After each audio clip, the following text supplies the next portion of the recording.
Aw, thanks. It's really great to be here, very special. Thank you so much. My name is David Fischer. I am the Interim Executive Director of the New York Association of Training and Employment Professionals, or NYATEP. NYATEP is New York's only statewide workforce industry association. We have more than 150 members from Buffalo to Brooklyn, and everything from small nonprofits to multi-service nonprofits to businesses, employer intermediaries, colleges and universities, and all 32 of New York State's workforce development boards. We offer professional development and training, conferences and community events, and policy research and advocacy. And we very much value our partnership and our collaboration with the New York City Employment and Training Coalition. I'm absolutely delighted to be moderating this conversation. Before I came into the interim role, I was a consultant, and previous to that, I was the executive director of the New York City Mayor's Office of Youth Employment, so really thought a lot about building comprehensive, holistic systems of career readiness for youth and young adults. And that's kind of how we're going to be discussing this, getting at this next subject. We're going to be talking about how higher education must evolve structurally, operationally, and culturally to drive economic mobility for the next generation of New Yorkers. We're very fortunate that we'll be hearing from two of the most insightful voices in this space, CUNY Chancellor Felix Matos Rodriguez and Jobs for the Future Senior Vice President Michael Collins. Before we bring on the Chancellor, I just wanted to share a few quick thoughts to frame our conversation.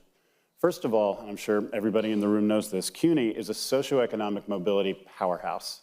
The Wall Street Journal recently ranked colleges for their sort of best value in the United States based on how quickly graduates make back the cost of their education. The top 7 schools were CUNY schools. That's not just, that's worth applauding, absolutely. That's not just lapping, that's not lapping the competition, that's finishing before everybody else gets out of the blocks. At the same time, we know that CUNY has more work to do to extend the benefits of this education to everyone. Their own data finds that about 80% of bachelor's degree graduates are steadily employed within a year after graduation. That's up from 68% several years before. The national figure is closer to 85 or 90%, however. And the story on internships is even more striking in both directions. A few years ago, the rate of CUNY paid internships was around 10%. They have tripled that. They've gotten it up to 30%. But again, the national rate is around 57%, and we know that paid internships might be the single biggest determinant of successful labor market outcomes after graduation.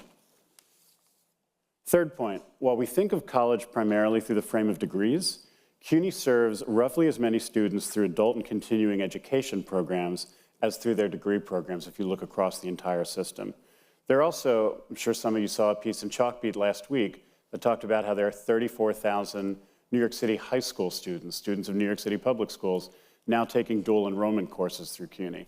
The stat that really struck me was that a majority of the student body at Kingsborough Community College are undergrads.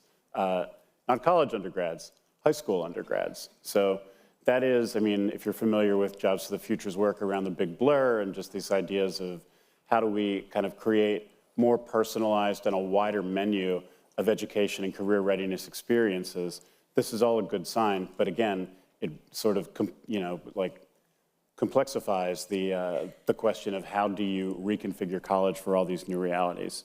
And that gets me to my last point. This is really a moment of transition for higher education. Public perception regarding the value of college has steadily declined for years now.